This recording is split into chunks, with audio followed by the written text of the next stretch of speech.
Welcome to Saint Michael's Academy Bettiah's e learning class. मैं अमन चौरसिया आज आप सभी को कक्षा 4 के पत्र लेखन पढ़ाऊंगा।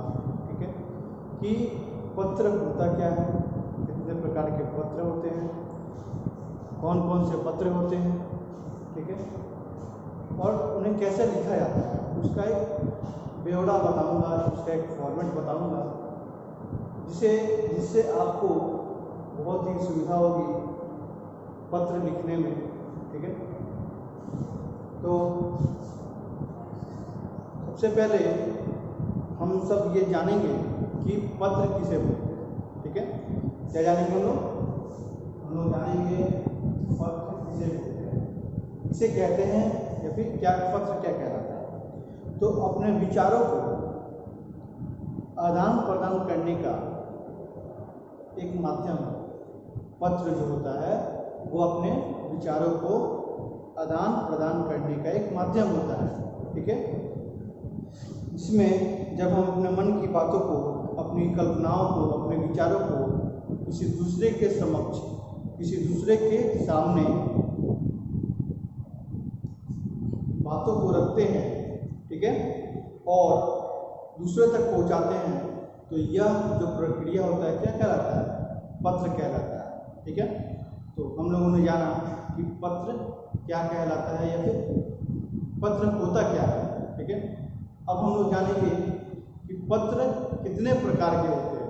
ठीक, पत्र जो होते हैं ये कितने प्रकार के होते हैं, तो ये मुख्यतः दो प्रकार के होते हैं। एक पत्र होते हैं अनौपचारिक,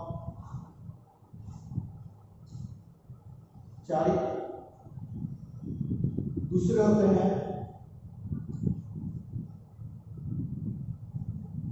औपचारिक। ठीक है, अनौपचारिक जो पत्र होते हैं ये हम लोग सामान्य तौर पर उन पत्रों को बोलते हैं जिसमें हम अपने संबंध में पत्र लिखते हैं, इसमें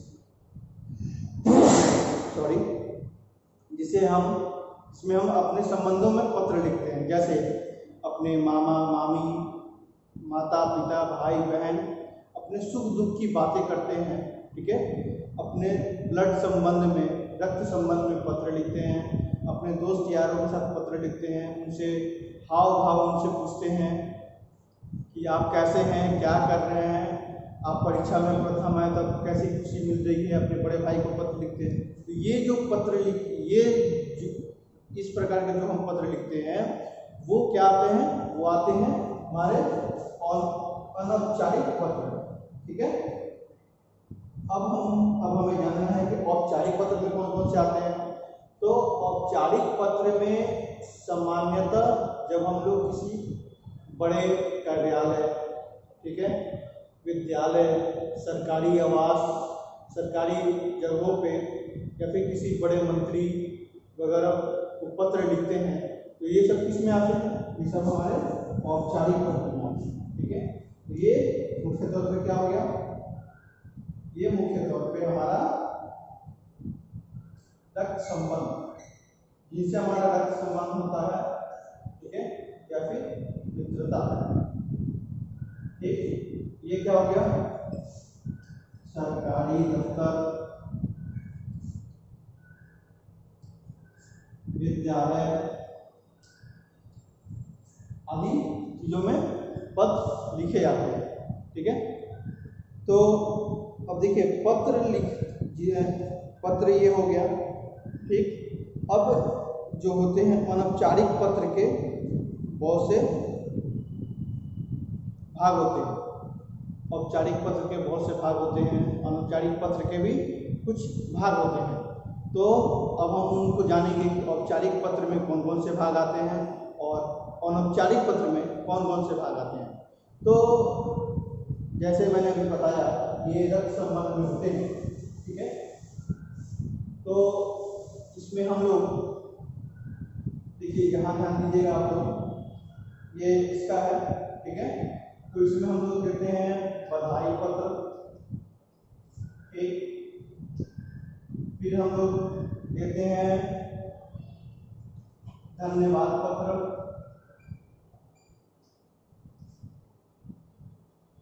फिर हम लोग करते हैं निमंत्रण पत्र,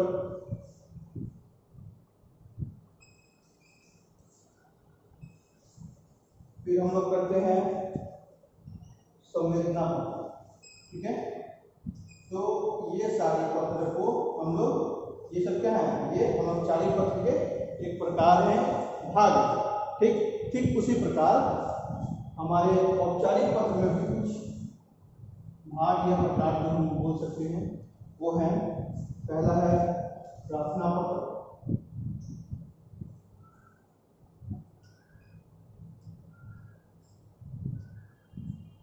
दूसरा शिकायत पत्र, तीसरा आवेदन पत्र,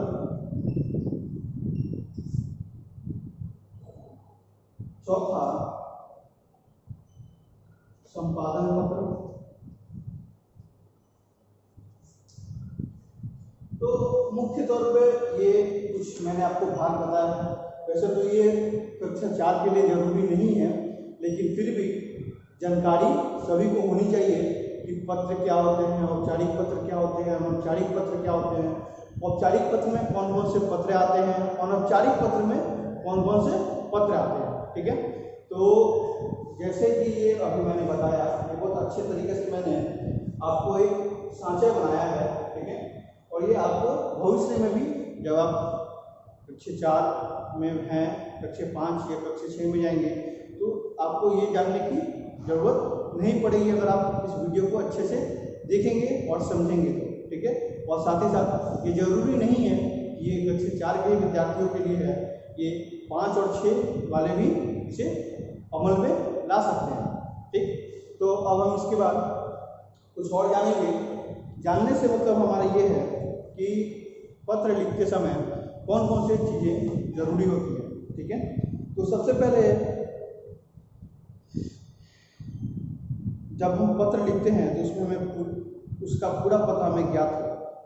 मतलब ये है कि जब हम पत्र लिखते हैं तो जहाँ पत्र लिखना है उसका पूरा पता हमें ज्ञात होना चाहिए, तथा पत्र में हम लोग क्या करते हैं, बहुत सारे बच्चे क्या करते हैं या फिर बहुत सारे लोग क्या करते हैं कि पत्र में पूरा राम कहानी लिखना स्टार्ट करते हैं।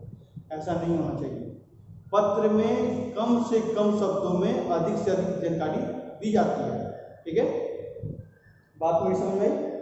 मतलब कि अगर हमें पत्र लिखना है कि स्कूल में, विद्यालय में अवकाश प्राप्त करने हैं, तो ये नहीं लिखना है कि हाँ मैं स्कूल, मेरी मामा की शादी है, मैं वहाँ जाना चाहता हूँ, ऐसे वैसे, मतलब ये एक, मतलब क्या बोलते हैं, भूमिका नहीं बांधनी है।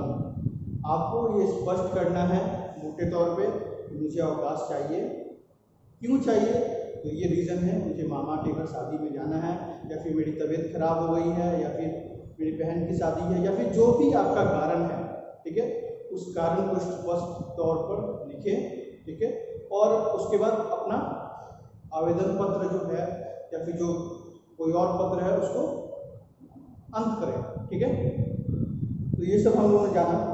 ठीक, अब देखिए कुछ और बातें हैं जिनको आपको जानना बहुत ज़रूरी है। उन बातों में ये है कि जब हम पत्र लिखते हैं तो उसके लिए हम लोग उचित अभिवादन या संबोधन का इस्तेमाल करते हैं। ठीक, जैसे बड़ों के लिए आदरणीय करते हैं। क्या करते हैं हम लोग? बड़ों के लिए आदरणीय। ठीक, उसी प्रकार बराबर वाले लोगों के लिए प्रिय का इस्तेमाल करते हैं, प्रिय शब्द का इस्तेमाल करते हैं। बड़ों के लिए हम लोग क्या करते हैं? आदरणीय।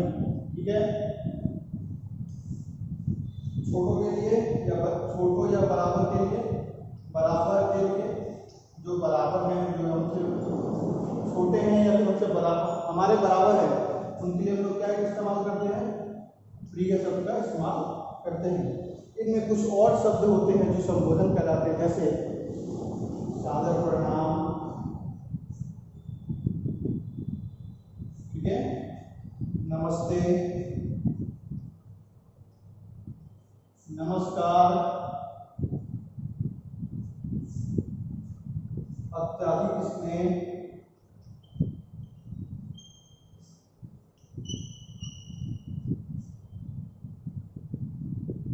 और अंत में ये सब ये जो हैं ये हमारे पत्र के शुरुआत में संबोधन दिए जाते हैं। ठीक है, अब आते हैं कुछ अनौपचारिक पत्र में, या फिर लास्ट, हम लोग लास्ट में भी देते हैं, अंत में भी देते हैं कुछ ऐसे।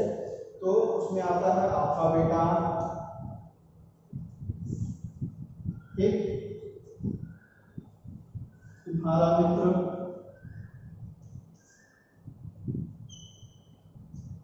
आपका आगे गाड़ी।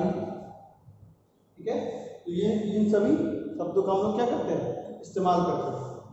ठीक, अब जैसे कि मैंने आप सभी को बताया है, मैं इसके फॉर्मेटिंग ढांचा ही बताऊंगा। तो ढांचा बताने के लिए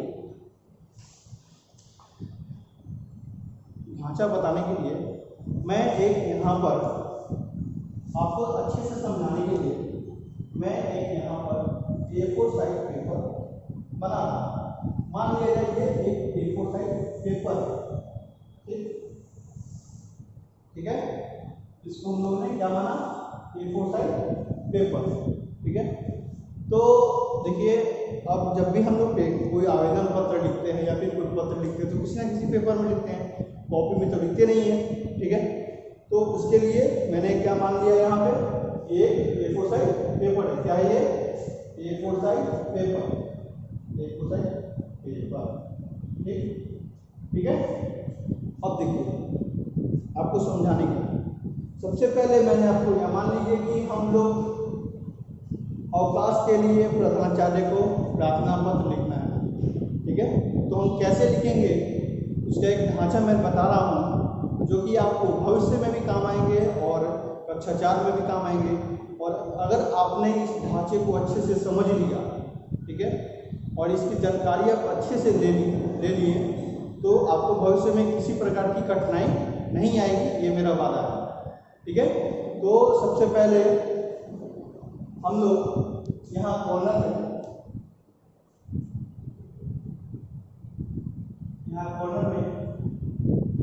सेवा में क्या लिखते हैं, सेवा में लिखते हैं। ठीक, सेवा में लिखने के साथ साथ, ठीक है, यहाँ क्या लिखते हैं,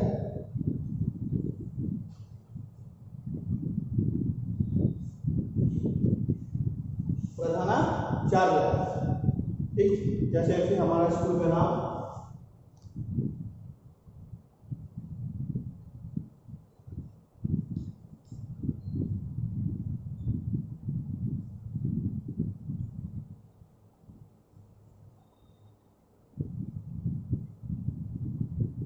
विद्या, ठीक है, और विद्या का कोड डाल दिए।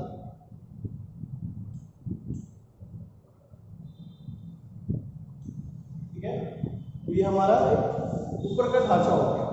ठीक, इसके साथ साथ अब हमें ये लिखना होगा कि हमने किस लिए आवेदन लिखा है, क्या कारण है। तो हम लोग विषय में अपने क्या लिखा दर्शाते हैं, विषय में हम लोग क्या दर्शाते हैं, अपने कारण को दर्शाते हैं। ठीक है, ये हमारा कौन सा कारण है, तो क्या लिखेंगे यहाँ पे, अवकाश प्राप्त करने हेतु। ठीक है, उसके बाद हम लोग यहाँ क्या करते हैं, दिनांक। ये मुख्यतः औपचारिक पत्र में ही दिया जाता है, और औपचारिक पत्र में ये आपके ऊपर है, आप दे भी सकते हैं और नहीं भी दे सकते हैं। ठीक है, ऐसे कोई बात नहीं होती है। ठीक, तो दिनांक जैसे कि आज 26 तारीख है, तो मैं यहाँ लिखता हूँ 26/5/2021। अब क्या लिखते हैं, यहाँ पे हम लोग लिखते हैं आदरणीय महोदया या महोदय। ठीक है,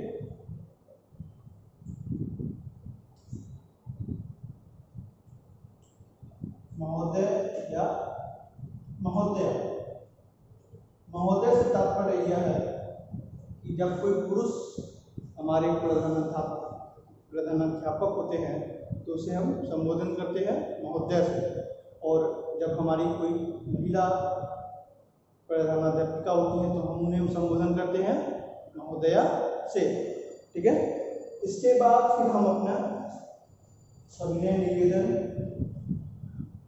जो मुझे बोलना है इस पत्र में वो बोलते हैं हम लोग कि सविनय निवेदन क्या है कि मैं अपने स्कूल में मेरे घर में शादी है या फिर मेरी तबीयत खराब है, इसके लिए मुझे अवकाश चाहिए। ठीक है, मैं आपसे नम्र निवेदन करता हूँ। ठीक है, मैं स्कूल आने में असमर्थ हूँ। ठीक है, कृपया मुझे 3 दिन या 4 दिन या 5 दिन की छुट्टी चाहिए, कृपया प्रदान करें। ठीक है, और सबसे लास्ट में क्या करते हैं, धन्यवाद। ये आपका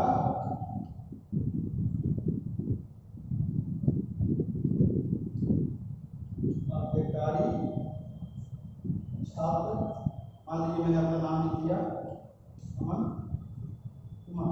ठीक है, तो ये हमारा जो है एक फॉर्मेट तैयार हुआ। अब हम इसमें देखेंगे कौन कौन सी बातों को या कौन कौन से पॉइंट हमारे लिए अति आवश्यक है। तो मैं बताता हूँ, ये जो है ये 1 नंबर इसलिए है क्योंकि ये लिखना अति आवश्यक होता है किसी भी पत्र में, या फिर जब भी हम कोई पत्र लिखते हैं तो ये जो चीज़ है, ये जो प्रधानाचार्य है ये भी अति आवश्यक है। ठीक, ये क्यों जरूरी है, क्योंकि जिसको हम लिख रहे हैं पत्र उसे संबोधन देना अति आवश्यक होता है। उसके नीचे कहाँ किसकी वो कहाँ के प्रधानाध्यापिका है वो लिखना, वो बताना बहुत जरूरी होता है। ठीक है, उसके बाद मैंने आपको बताया कि कारण देना बहुत जरूरी होता है कि कौन से कारण है, कौन से कारण नहीं है, क्या कारण हो सकते हैं, तो ये कारण भी अति आवश्यक है। ठीक है, उसके बाद 5 नंबर में ये आया, 6 नंबर में ये, 7 नंबर में हमारा मुख्य बात आएगा। ठीक है, 8 नंबर में धन्यवाद देना कभी नहीं भूलना चाहिए पत्र में, क्योंकि ये अच्छे लेखक की निशानी होती है। जो पत्र लिखते हो सब क्या होता है, लेखक बोल सकते हैं या फिर जो लिखने वाले की निशानी होती है। ठीक है, और ये 9वें नंबर पे ये आता है, यह कौन है क्या है, ये जिसको आप पत्र लिखते हो उसको जानना बहुत जरूरी होता है। ठीक है, तो इसमें हम लोग ये देते हैं 9 नंबर। तो इस प्रकार हम लोग देखेंगे कि हम लोगों ने इस पत्र के फॉर्मेट ढांचे को 9 भागों में बांटा है। ठीक है, इस 9 भागों में बांटने से ठीक है हमें ये प्राप्त हुआ कि ये बहुत आसान हो जाएगा, और इस छोटे छोटे बातों को आप लोग अगर ध्यान में रखेंगे, ठीक है, तो आपको भविष्य में कभी भी अगर कोई औपचारिक पत्र लिखना हो तो आपको किसी भी तरह की परेशानी नहीं आएगी। तो मैं आशा करता हूँ कि इस ढांचे को जो मैंने अभी बताया है उसे आप अपने कॉपी में उतारें और अच्छी लिखावट के साथ लिखें, और अपने बुक के पत्र पेज नंबर 120 में जो पत्र लिखा हुआ है उसे आप लोग एक बार पढ़कर अपने से लिखने की कोशिश करें। तब तक के लिए धन्यवाद। ये तार जो है